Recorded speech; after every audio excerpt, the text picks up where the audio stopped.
Halo, bertemu lagi dengan Ibu Suci. Kali ini untuk mata kuliah kesuburan tanah. Nah, ini adalah materi setelah mid semester dengan judul unsur hara tanaman. Nah, unsur-unsur hara tanaman. Unsur hara tanaman itu adalah merupakan penyusun dari tubuh tanaman.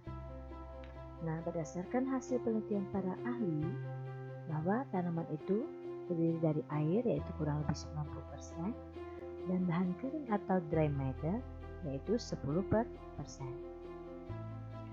Nah, bahan-bahan kering itu terdiri dari bahan organik dan anorganik.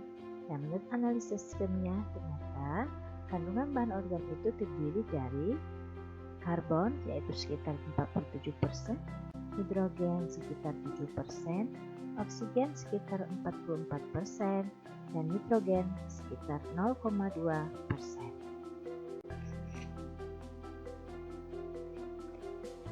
Beberapa unsur hara yang diserap oleh tanaman. Kita bisa lihat pada tabel bahwa unsur-unsur hara N, P, K, Mg itu paling banyak diserap. Dan ini termasuk dalam unsur hara makro. Untuk tanamannya kita bisa lihat jagung dalam bentuk pipil dan jerami. Untuk jagung pipil dengan hasil 7,7 ton per hektar, itu unsur hara N yang paling banyak diserap yaitu sebesar 207 kg per hektar. Nah, jagung dalam bentuk jerami dengan hasil 9,7 ton per hektar, maka yang paling banyak diserap adalah dalam bentuk kalium sebesar 234 kg per hektar. Kacang tanah dalam bentuk biji itu N paling banyak diserap ya sebesar dengan hasil 4,9 ton per hektar sebesar 171 kg per hektar. Apabila kacang tanah dalam bentuk jerami, yang paling banyak diserap adalah kalium sebesar 183 kg per hektar dan nitrogen sebesar 122 kg per hektar. Nah, sekarang padi dalam bentuk jerami, bahwa dalam bentuk jerami dengan produksi 8,5 ton per hektar, dia paling banyak kalium paling banyak diserap yaitu sebesar 171 kg per hektar dan kemudian nitrogen sebesar 43 kg per hektar. Nah, untuk proses pertumbuhannya itu tanaman memerlukan unsur hara. Nah, berdasarkan hasil analisis tanaman ditemukan unsur hara yang dalam bentuk senyawa yaitu terdiri dari beberapa unsur seperti gula ya mengandung CHO, lemak yang juga mengandung CHO, karbohidrat juga mengandung CHO. Kalau protein yang mengandung NS dan senyawa CHO. Nukleik asid NP senyawa CHO. Klorofil itu mengandung Mg dan CHO, sitokrom Fe CHON, sementara sitoplasma itu ada kalium, Ca, dan beberapa unsur hara lainnya. Nah, itu jadi unsur-unsur hara yang diperlukan dalam bentuk senyawa ya. Nah, pada gambar kita bisa lihat ada satu tanaman ya, dan di dalam tanahnya itu terdapat beberapa unsur hara makro dan mikro yang siap diserap oleh tanaman. Nah, unsur hara tanaman itu ada yang disebut dengan unsur hara esensial. Apa itu unsur hara esensial? Yaitu unsur hara yang sangat penting bagi pertumbuhan tanaman. Ada 3 syarat apabila unsur hara itu disebut esensial, yaitu yang pertama diperlukan oleh tanaman untuk melengkapi siklus hidupnya. Kedua, dia akan menjadi komponen penyusun tubuh dan tumbuhan dan berperan aktif dalam metabolisme. Nah, peranannya yang paling penting tidak dapat digantikan oleh unsur hara yang lain. Nah, pada gambar kita bisa lihat ya, ada beberapa unsur hara esensial. Nah, ada yang unsur-unsur yang sangat struktural ya, sangat mendasar ya, yang bebas itu adalah CHO. Kemudian ada unsur hara yang primer, ada NPK. Kemudian ada yang sekunder, unsur hara sekunder itu ada Ca, Mg, dan sulfur. Sementara ada yang berbentuk unsur hara mikro, ada boron, klor, kobalt, Cu, Fe, mangan, Mo, dan Zn. Nah, kita bisa lihat di sebelahnya itu ada bentuk-bentuk ion yang diserap oleh tanaman.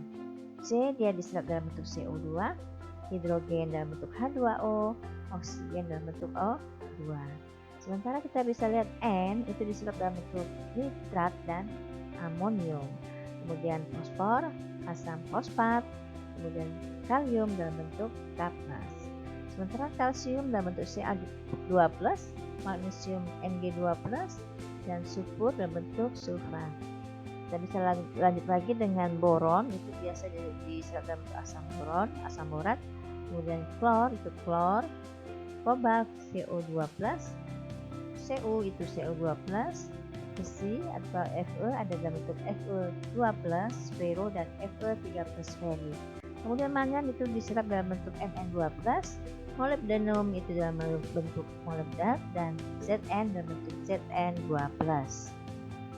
Selanjutnya kita akan melihat unsur-unsur esensial di dalam tubuh tanaman. Ada unsur hara makro, COH, NPK, Ca, Mg, dan sulfur. Kemudian unsur hara mikro ada Cl, ada Fe, Mn, Bo, Zn, Co, Ni, dan Mo. Ketersediaannya dalam bentuk senyawa, kemudian berapa persen, keberadaannya dalam jaringan kering, dan fungsi-fungsi secara garis besar.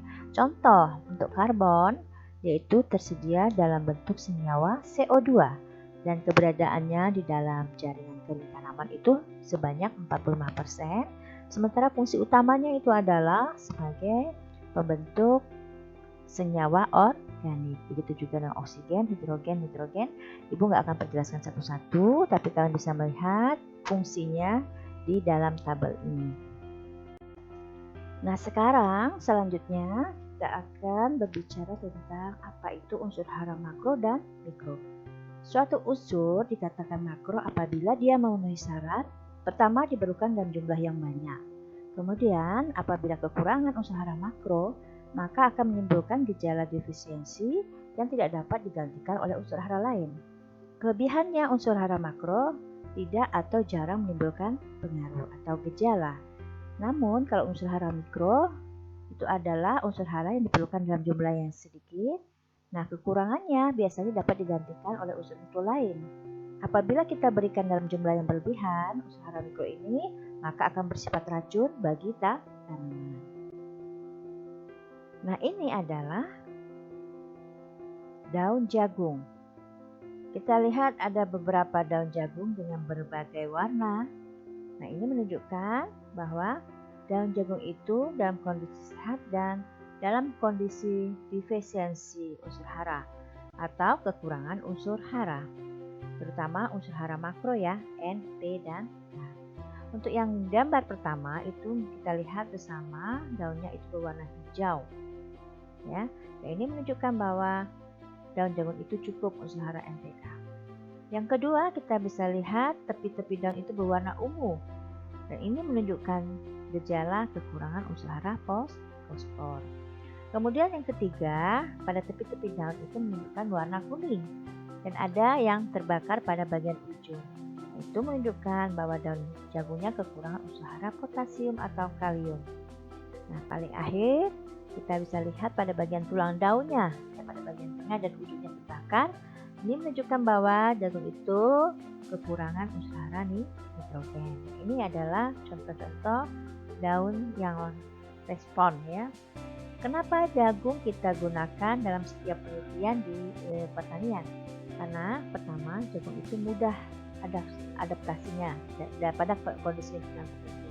Yang kedua, dia paling cepat menunjukkan respon defisiensi apabila tidak diberikan salah satu unsur hara. Nah, selanjutnya kita lihat keracunan unsur hara mikro pada biji-biji geranium. Nah, kalian bisa lihat pada gambar ya, apabila tanaman yang paling kiri itu menunjukkan tanaman yang sehat ya. Tapi semakin ke kanan dia menunjukkan gejala keracunan karena kelebihan unsur hara mikro. Contoh yang pertama, kalian bisa lihat pada boron. Ya, di sini kita lihat tanamannya itu masih sehat, tapi semakin banyak kita kasih, semakin ke kanan, konsentrasinya semakin meningkat.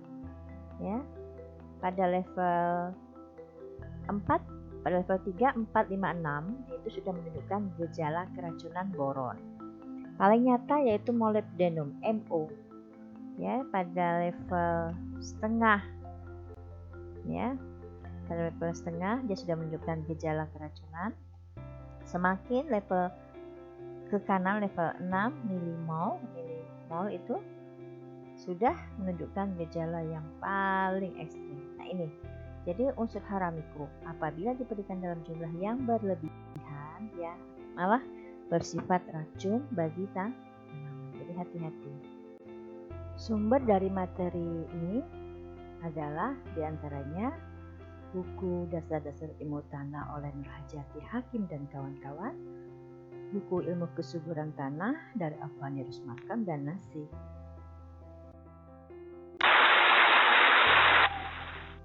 Nah, demikianlah materi tentang unsur hara tanaman.